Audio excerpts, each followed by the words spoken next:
All right, it's Georgia afternoon, and today it's not raining, which is amazing. But my dad and I are trying to get everything ready, and we're gonna be heading out in the morning to the last day of the power tour, which should be pretty awesome. So that's what I've been kind of working towards here, trying to get everything running right, working right, everything done. Right now, I'm about to try to install some switchbacks in here on these corner lights, so we'll see how it goes. All right, guys, so here is just the parking lights on. You can tell this one shows up white now, as well as my fog lights are on. This is the red one that was in there.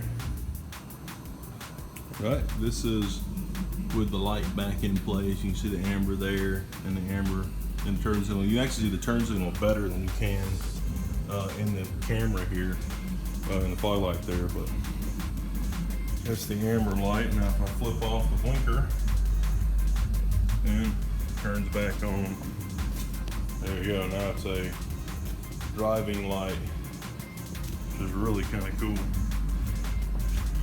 So here's with the headlights on and everything. And this car has the HIDs in it, which are very bright and very good lights. And that white all the way across looks really cool.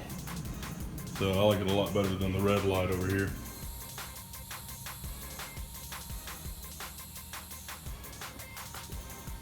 There's the flashers and the turn signal flashers going at the same time. I think that looks pretty wicked. So if I turn the flashers off, then bam, back to driving lights. That looks super cool.